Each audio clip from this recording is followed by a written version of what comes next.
របៀបចុះឈ្មោះជាសមាជិកអាតូមីកម្ពុជា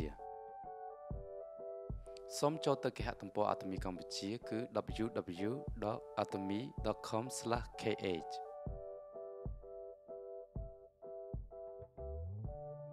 សូមចុចលើពាក្យចូលប្រើប្រាស់ហើយបញ្ចូលលេខសមាជិកអ្នកណែនាំ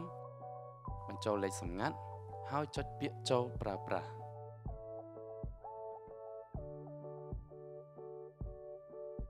ហើយសូមចុចលើពាក្យការចូលជាសមាជិករួចសូមអានទៅលើសេចក្តីណែនាំផ្សេងៗឲ្យបានគ្រប់ឃ្លាហើយចុចលើពាក្យថាយល់ព្រម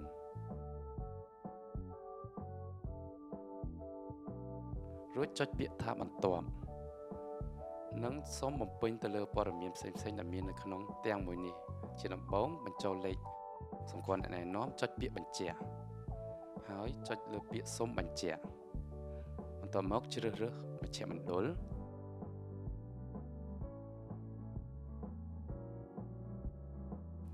ហើយបញ្ចូលឈ្មោះ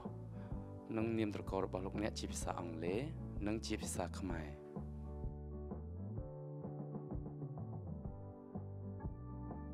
បន្ទាប់មកទៀតសូមជ្រើសរើសភេទរបស់លោកអ្នកព្រមទាំងបញ្ចូលថ្ងៃខែឆ្នាំកំណើតរបស់លោកអ្នកផងដែរហើយសូមបញ្ចូលលេខអត្តសញ្ញាណប័ណ្ណសម្គាល់ខ្លួនរបស់លោកអ្នករួចចុចបញ្ចូលលេខសម្ងាត់និងបញ្ជាក់លេខសម្ងាត់ព្រមទាំងបញ្ចូលលេខសម្ងាត់សម្រាប់ភ្ញៀវផងដែរបន្ទាប់មកទៀតគឺបញ្ចូលលេខទូរស័ព្ទរបស់លោកអ្នកនិងជ្រើសរើសអាស័យដ្ឋានរបស់លោកអ្នករស់នៅព្រមទាំងបញ្ចូលអាស័យដ្ឋានអ៊ីមែលរបស់លោកអ្នក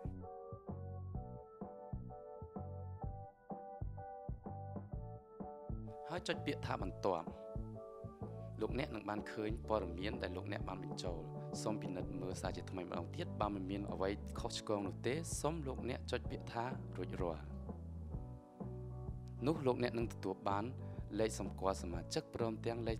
សម្ងាត់ដែលលោកអ្នកបានបញ្ចូលពីខាងដើមសូមចុចទៅទំព័រដើមបន្ទាប់មកទៀតគឺជាវិធីបញ្ជាក់សមាជិកភាពតាមរយៈទូរស័ព្ទដៃ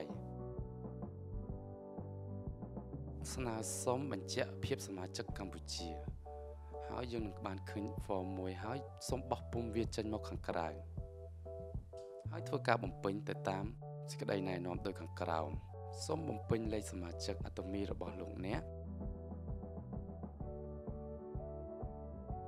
លេខទូរស័ព្ទ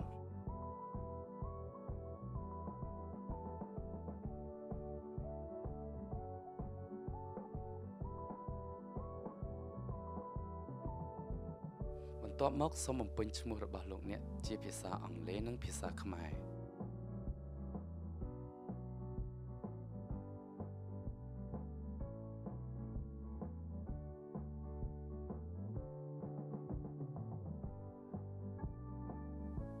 ហើយសូមបញ្ចូលលេខសម្គាល់សមាជិករបស់អ្នកណែនាំរបស់លោកអ្នក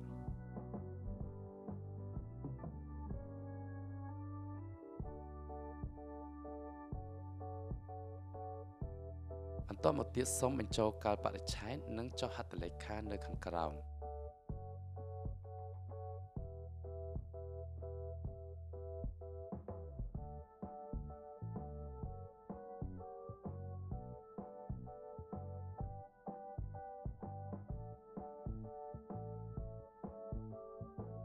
ហើយសូមដាក់រូបអត្តសញ្ញាណប័ណ្ណនៅទីតាំងដែលបានកំណត់ហើយធ្វើការថតរូបតាមរយៈទូរស័ព្ទដៃរបស់លោកអ្នកបន្ទាប់មកទៀតសូមលោកអ្នកចូលទៅកាន់ www.atomy.kr/m/mload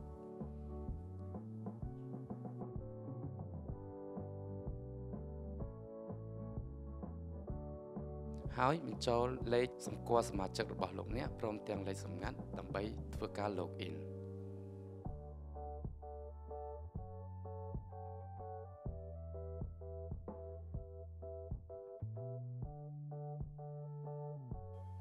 បន្ទាប់ពី login សូមធ្វើការ upload រូបភាពរបស់លោកអ្នកតាមវិធីដូចដែលលោកអ្នកបានឃើញនៅក្នុងអេក្រង់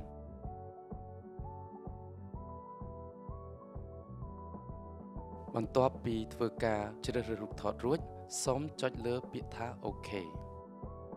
លោកអ្នកនឹងទទួលបានការបញ្ជាក់សមាជិកភាពរួចរាល់បន្ទាប់ពីលោកអ្នកបាន upload រូបថតរបស់លោកអ្នកក្នុងរយៈពេល2 ទៅ 3 ថ្ងៃសូមអរគុណ